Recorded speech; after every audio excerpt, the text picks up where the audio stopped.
দেখুন ফিতনাবাজ কাকে বলে। আল্লাহ রাসূল কখনো মহিলাদেরকে মসজিদে যেতে নিষেধ করেনি, অথচ তারা করতেছে। এদের মতের বিরুদ্ধে গেলে আল্লাহ রাসূলের বিরোধিতা করতেও দ্বিধা করে না এই পথভ্রষ্ট আলেমরা।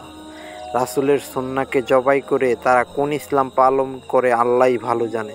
ভয়ানক ফিতনা, তার মধ্যে অন্যতম একটা হলো আহলে হাদিসদের ফিতনা। আস্তাগফিরুল্লাহ। তওবা তওবা তওবা তওবা।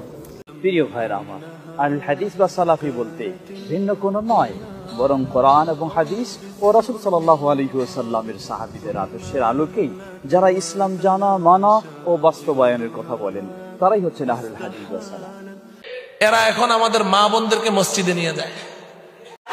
ওরে বাবা, এই মিডিয়াতে তারা ভিডিওতে দেখায়, এই যে দেখো মক্কা মদিনায় মহিলারা মসজিদে নামাজ পড়ছে, তো তোমরা কেন যাবে না? মুরব্বি মুরব্বি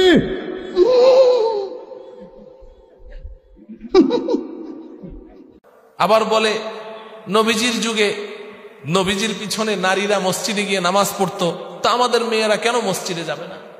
আনাফিদের ব্যারাম হলো হাদিস শূন্য বলে মানসুখ হয়ে গেছে। এর উত্তর হচ্ছে যে মহিলাদের মসজিদে সালাতের অনুমতি আছে কিনা।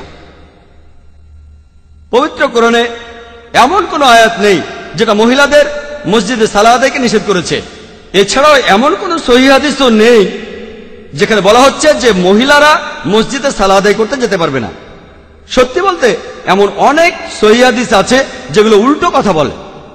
সহিহ বুখারীর 1 নম্বর খণ্ডে উল্লেখ আছে, শেষের হাদিসটা 832 নম্বর হাদিস, সালার বিভিন্ন বৈশিষ্ট্যের কিতাবে। আর অধ্যায় নম্বর হচ্ছে 84, বলা হচ্ছে যখন তোমাদের স্ত্রীগণ তারা মসজিদে যেতে চায় তাদেরকে বাধা দিও না। মহিলাদের জন্য মসজিদে নামাজ পড়া জায়েজ, তবে ঘরে পড়া উত্তম। অবশ্যই আপনি মসজিদে সালাত আদায় করলে, নারীরা মসজিদে যে সালাত আদায় করলে সালাত হবে না কেন? নারীরা কি আল্লাহর বান্দা নন, বান্দি নন? অবশ্যই তারা আল্লাহর বান্দি। তবে মসজিদ থেকে ঘরে সালাত আদায় করা উত্তম। নবী সাল্লাল্লাহু আলাইহি ওয়াসাল্লাম বললেন, লা তামনাউ ইমা আল্লাহি মাসাজিদাল্লাহ। আল্লাহর ঘর যদি মহিলারা যেতে চায় তা আল্লাহর বান্দীদেরকে নিষেধ করবে না। স্বামীর অধিকার নাই নিষেধ করা। ওমর বলেন যে আমি কিভাবে তোমাকে নিষেধ করবো? রাসূলুল্লাহ সাল্লাল্লাহু আলাইহি ওয়াসাল্লাম বলেছেন, লা তামনাউ ইমা আল্লাহি মাসাজিদাল্লাহ। মেয়েরা মসজিদে যেতে চাইলে তোমরা নিষেধ করবে না। তা আমি ওমর কিভাবে তোমাকে নিষেধ করবো? কিন্তু আমি অপছন্দ করি। আমরা আমাদের মেয়েদের জন্য, মায়েদের জন্য, বোনদের জন্য আমরা রাস্তাঘাটগুলো, মার্কেটগুলো, বিভিন্ন সিনেমা হল ইত্যাদি জায়গাগুলো আমরা সব অবারিত মুক্ত করে দিয়েছি। বিভিন্ন ধরনের ওই যে আপনার পর্যটন কেন্দ্র সব মুক্ত করে দিয়েছি, শুধু মসজিদগুলো তালাবদ্ধ করে রেখে দিয়েছি, তাই না? শুধু মসজিদগুলো তালাবদ্ধ করে দিয়েছি। এটা জাহেরি সিস্টেম, এটা যাতে কোনোভাবে না হয়। অনেকের ধারণা মহিলাদের মসজিদে জামাতের জন্য আসা নিষেধ ফিতনার কারণে। এ কথা কি ঠিক? ফিতনায়, ব্যভিচারে, পর্নোগ্রাফিতে, বেহায়াপনায় গোটা সমাজ ডুবে গেছে, ঠিক না?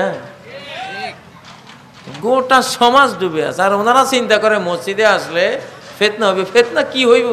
ফিতনার মধ্যে তো মাথারও উঁচু হয়, আরো কয়েক হাত উঁচু ফিতনার সাগরের মধ্যে আমরা পুরোপুরি ডুবে আছি। এখন মসজিদে আসলে কোনো ফিতনা হওয়ার আর আশঙ্কা নাই, ফিতনা যা হওয়ার হয়ে গেছে। এখন মসজিদে আসলে বরং ফিতনা কমে যাবে। আব্দুল্লাহ রাদিয়াল্লাহু আনহু বলেছেন, হাদিস বর্ণনা করছেন, লা তামনাউ নিসাআকুমুল মাসাজিদ ইজাস্তাজান্না। মহিলারা যদি মসজিদে সালাত পড়তে চায় তোমরা তাদেরকে বাধা দিও না। এই কথা শুনে ওমর রাদিয়াল্লাহু আনহু আব্দুল্লাহর ছেলে বেলাল বলছেন, ওয়াল্লাহি লা নামনাহুন্না, আল্লাহর কসম করে বলছি তাদেরকে মসজিদে ঢুকতে দেব না। এই দেখেন, ইবনে উমর বলা মাত্র তার ছেলে বেলাল বলছে তার ঢুকতে দেব না, ফিতনার যুগ, মসজিদ আসতে দেব না। এই কথা বলা মাত্রই, বলতে না বলতেই ইবনে উমর রাদিয়াল্লাহু আনহু ফাকাদ্দামা ইলাইহি, তার দিকে দৌড়ে গেলেন মারার জন্য। ওয়াসাব্বাহু সাব্বান সাইয়্যা, অত্যন্ত নোংরা ভাষায় গালি দিলেন, তাচ্ছিল্য করলেন। এরপরে বলেছেন, উখবিরুকা আন রাসূলিল্লাহ সাল্লাল্লাহু আলাইহি ওয়াসাল্লাম তাকুল লামনাহুন্না, বেয়াদব কোথাকার, আমি তোমাকে রাসূলের পক্ষ থেকে হাদিস শোনাচ্ছি আর তুমি বলছো বাধা দিব।